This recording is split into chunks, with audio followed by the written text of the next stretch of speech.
Communiqué numéro 002 CNRD 2023. Depuis le 26 juillet 2023, le peuple de Guinée, à sa tête le Comité national du Rassemblement pour le développement CNRD, suit avec beaucoup d'intérêt l'évolution de la situation sociopolitique en République sœur du Niger, qui a conduit à la prise de responsabilité par le Conseil national pour la sauvegarde de la patrie, CNSP.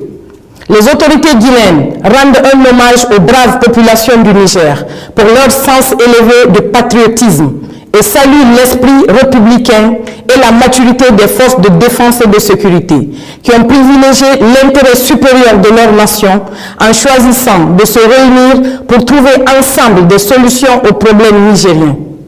Le CNRD reste convaincu que les nouvelles autorités mettront tout en œuvre pour garantir la stabilité et la concorde au Niger et dans la sous-région. Les mesures de sanctions préconisées par la CEDEAO, incluant une intervention militaire, est une option qui ne saurait être une solution aux problèmes actuels, mais entraînerait un désastre humain dont les conséquences pourraient aller au-delà des frontières du Niger. De ce fait, le CNRD s'abstient d'appliquer ces sanctions illégitimes et inhumaines contre le peuple frère et les autorités nigériennes et exhorte la CEDEAO à revenir à de meilleurs sentiments. La République de Guinée réaffirme par ce communiqué sa vision panafricaniste en apportant sa solidarité à la population nigérienne et en invitant les nouvelles autorités du CNSP à préserver l'unité et la cohésion nationale. Le CNRD souligne qu'une intervention militaire contre le Niger entraînerait de facto la dislocation de la CEDEAO. De même, les peuples frères du Mali, du Burkina Faso, du Niger et de la Guinée aspirent à plus de reconnaissance et de respect de leur souveraineté. Par ailleurs, le CNRD tient à préciser que les sanctions prises et les menaces proférées lors du sommet du 30 juillet 2023 n'engagent nullement la République de Guinée. Au moment où les jeunes populations de l'espace CEDEAO vivent un drame humain en Tunisie et dans la Méditerranée, la préoccupation des dirigeants de la sous-région devrait être plutôt orientée vers les enjeux stratégiques, socio-économiques pour l'atteinte de leurs aspirations que de se pencher sur le sort des présidents déchus. Conakry le 31 juillet 2023 pour le Comité national du Rassemblement pour le développement, le général de brigade Ibrahima Sori Bangoura.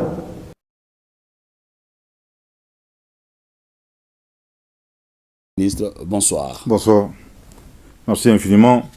Au nom de nos plus hautes autorités, j'ai l'insigne honneur de donner une lecture du communiqué conjoint numéro 001 du Burkina Faso et de la République du Mali.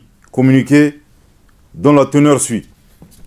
Les gouvernements de transition du Burkina Faso et du Mali ont appris par voie de presse les conclusions des sommets extraordinaires de la Communauté économique des États d'Afrique de l'Ouest, CEDEAO, et de l'Union économique et monétaire ouest-africaine, UEMOA, tenue le 30 juillet 2023 à Abuja, sur la situation politique au Niger. Les gouvernements de transition du Burkina Faso et du Mali, 1.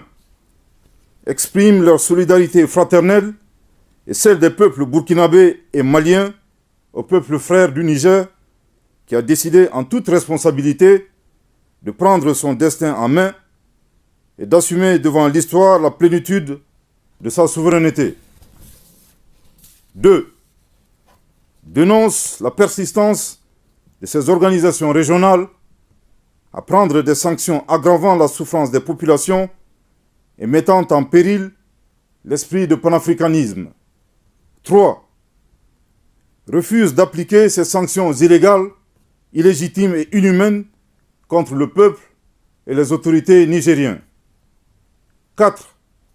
Avertissent que toute intervention militaire contre le Niger s'assimilerait à une déclaration de guerre contre le Burkina Faso et le Mali. Je répète.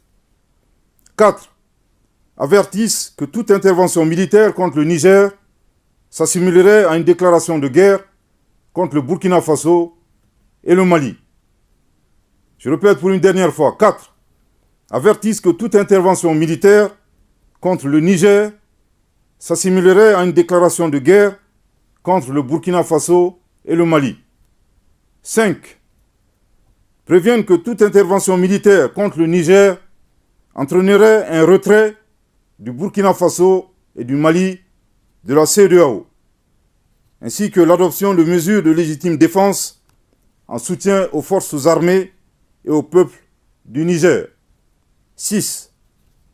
Mettent en garde contre les conséquences désastreuses d'une intervention militaire au Niger qui pourrait déstabiliser l'ensemble de la région, comme l'a été l'intervention unilatérale de l'OTAN en Libye, qui a été à l'origine de l'expansion du terrorisme au Sahel et en Afrique de l'Ouest.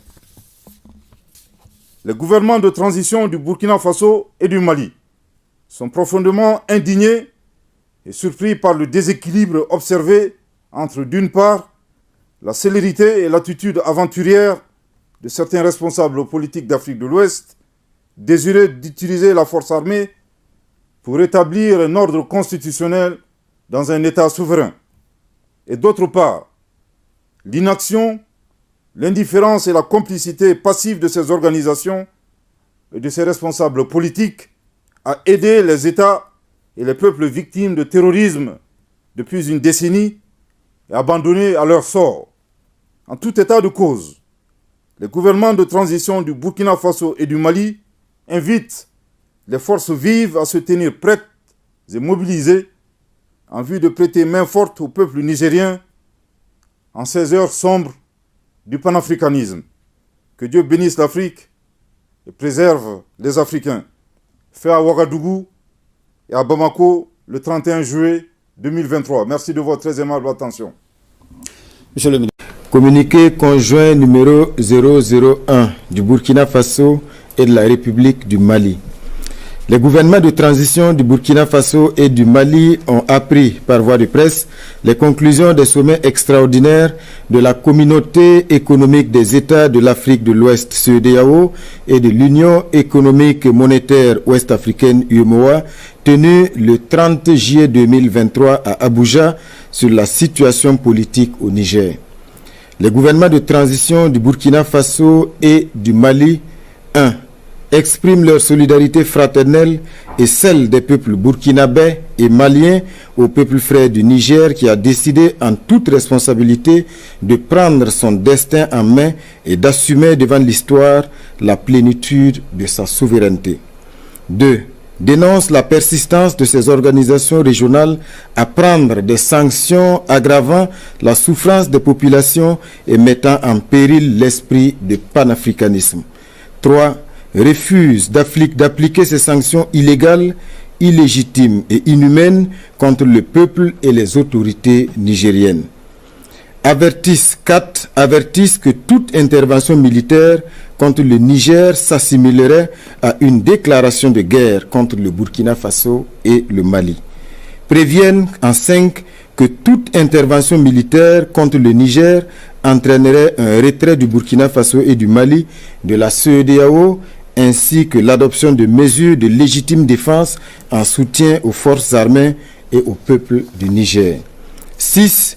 Mettent en garde contre les conséquences désastreuses d'une intervention militaire au Niger qui pourrait déstabiliser l'ensemble de la région comme l'a été l'intervention unilatérale de l'OTAN en Libye qui a été à l'origine de l'expansion du terrorisme au Sahel et en Afrique de l'Ouest. Les gouvernements de transition du Burkina Faso et du Mali sont profondément indignés et surpris par le déséquilibre observé entre, d'une part, la célérité et l'attitude aventurière de certains responsables politiques d'Afrique de l'Ouest désireux d'utiliser la force armée pour établir un ordre constitutionnel dans un pays souverain et d'autre part, l'inaction, l'indifférence et la complicité passive de ces organisations et de ces responsables politiques à aider les États et les peuples victimes de terrorisme depuis une décennie et abandonnés à leur sort. En tout état de cause, les gouvernements de transition du Burkina Faso et du Mali invitent les forces vives à se tenir prêtes et mobilisées en vue de prêter main forte au peuple nigérien en ces heures sombres du panafricanisme. Que Dieu bénisse l'Afrique et préserve les Africains.